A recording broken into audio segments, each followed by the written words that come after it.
And if you look at this picture, you can see, folks, just how many casinos there are in Pipet. Dozens of them in the city of Pipet. And here's the map that Professor Pante posted the other day. The red dots show just how many there are. It's a lot, really a lot. So why has this become such a big issue? There was a report released by an organization funded by the United States. They conducted research and eventually published this report. Here it is. This is the report that was released earlier, and it provides details about the current situation in Cambodia, with government authorities themselves being complicit or backing transnational criminal organizations. This is a report that has released some truly shocking information. It's a policy report and a study on transnational crime patterns that are state-backed in Cambodia, highlighting them as a global security threat. This is the latest report from Humanity Research Consultancy, which is funded by the United States, exposing information about the cybercrime industry in Cambodia. It states that Cambodia is becoming the world's largest hub for transnational scam operations. All of this is part of the content in the report. Now, why do we call it Scambodia? It's a combination of scammer and Cambodia, because right now in Cambodia itself, there are criminal organizations operating undercover, seeking to profit. If you look at the images shown earlier, if you look at each image from the report, you'll see the details of what they are presenting. This is the cover page. Let me remove the banner first. This is the cover, and in this report, it provides the details. If you look at the next page, here are the figures showing the value of the industry. Online fraud in Cambodia, the number you see here, 19 billion, and billion means 1,000 million, so that's $19 billion. This is an enormous figure. 9,000 million is $19,000 million, which, when converted to Thai baht, is worth several hundred billion baht. $19 billion, or about 620 billion baht. That's the projected amount of money that could be made. It's also reported that there are over 150,000 workers in this industry in Cambodia, generating transnational criminal income as high as 40% of the country's GDP. Simply put, it's about scamming and deceiving people around the world out of their money. And the Cambodian government is no longer able to solve this problem on its own. The report specifically states that this situation stems from political policies and the political ecosystem in Cambodia, which have contributed to the rise of these issues. If we look further, the information presented even includes images pinpointing exactly where the call center gangs are operating.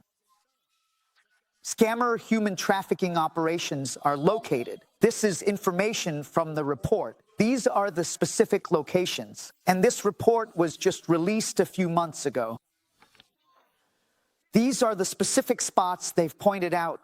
These are the 5 condo buildings in Phnom Penh. You can see them right away. And this one is a special economic zone, which is located near the Thai border. Up until May 2025, which was just last month, it's still open. And it's part of the scammer network, human trafficking and call center scams. As for this is Koh Kong. Koh Kong is a casino run by influential people who are close to Samdech Hun Sen. And behind the scenes, there's also involvement in money laundering and transnational crime. Now, this one is in Phnom Penh. This is another location, a scam center that they run. Here, it looks just like a condo. All of this is information from the report we just mentioned. And if we look further, this is Sihanoukville. Now, they say Sihanoukville has become the center of illegal industries, including gambling and scamming in Cambodia. This is from 2024, and the photo was actually taken just last year. Now, in the next image, viewers, this is a sign inside the Zoot office, part of it. In the section that's a casino, it's a casino that's also connected to these kinds of transnational crimes. They even have motivational signs up like, "Today, work you hard," basically asking if you've worked hard today. But to put it simply, what they're really doing is deceiving victims. Have you given it your all yet? It's really about motivating people, motivating them to do bad things, believe it or not.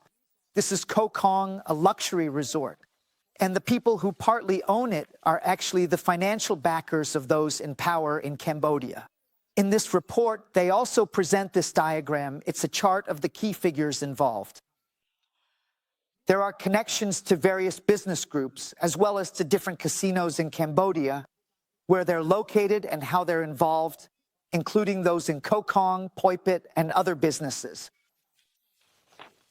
And in this report on the Salika News fan page, open your eyes to Scamtopia, when Cambodia chose a cyber scam economy as its national strategy.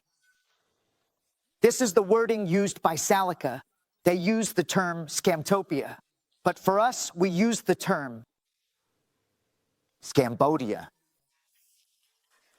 And then the Royal Thai Armed Forces Headquarters Today fan page shared this information, yes, from Salika. And the report references the same report we just showed you a moment ago. Here's the content. You'll see that earlier, the Thai Military Security Division set measures in place. Why did they propose cutting off electricity and internet, controlling communication devices, and arresting criminals and their supporters? It's because this is an operation that's connected to the online scam industry, and a large number of the victims are Thai people. It's become a source of illegal funds for powerful politicians in Cambodia. And some of the people whose names and information appeared in the report just now are known as the wallets for those in power in Cambodia. That report clearly explains why Cambodia has become a scammer kingdom. They clearly state that the government is the host of crime. The online scam networks in Cambodia didn't grow in the shadows, but flourished under the spotlight of state power. The government legally permits these scam operations, and those involved are protected by the police and officials, facing no real consequences, because people in power hold shares or have interests in these criminal businesses. And the power of political allies and capital is the driving force that keeps these operations running in Cambodia. There is a patronage network involving 28 high-ranking Cambodian officials. They are involved in controlling the revenue mechanisms from scams through 64 different channels, ranging from phone scams impersonating government officials, various types of fraud, using cyber technology to assist with phishing or launching different forms of cyber attacks and identity forgery. All of this is deeply embedded in the power structure on the Cambodian side, and there is also an underground financial system, the Hun One Group, which basically acts like an underground bank.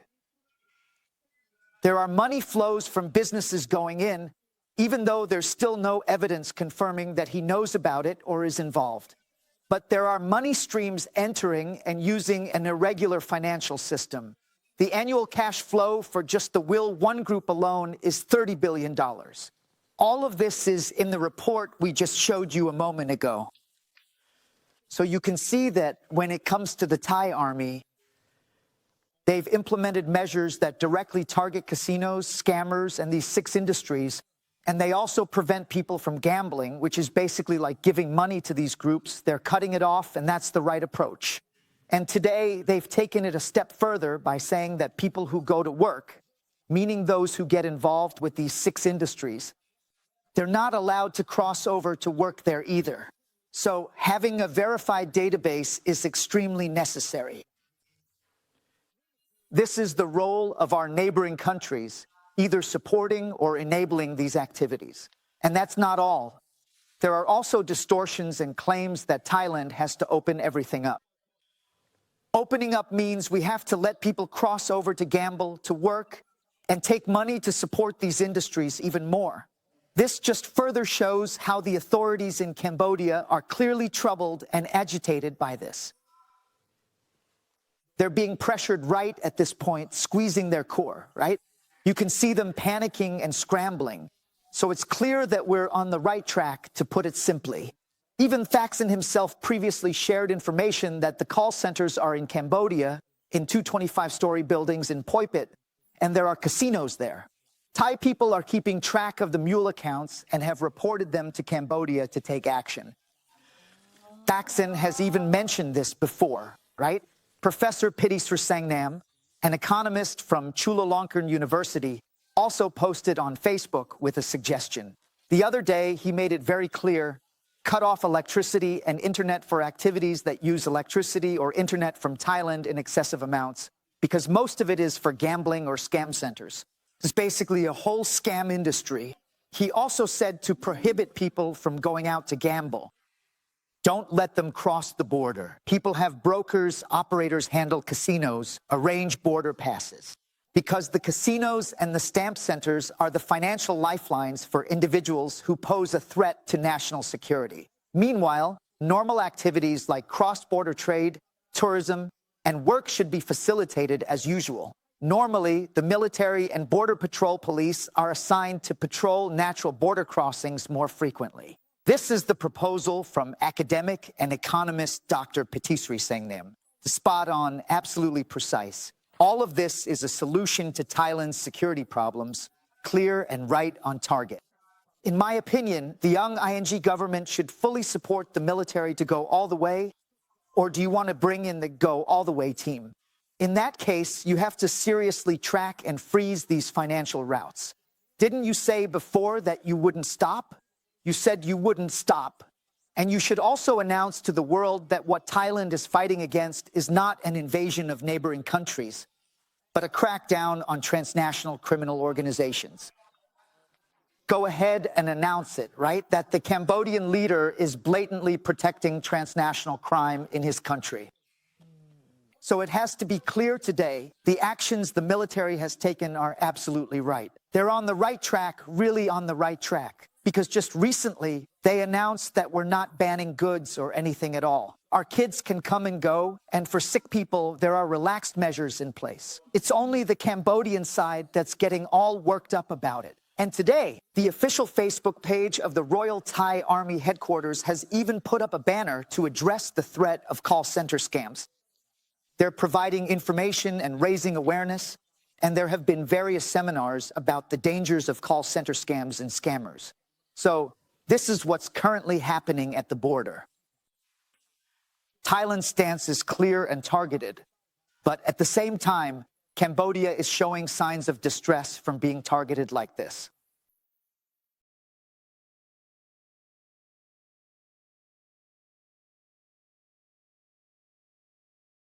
You can now support Top News in presenting the truth by simply clicking the Super Thanks button and choosing the amount you wish to contribute.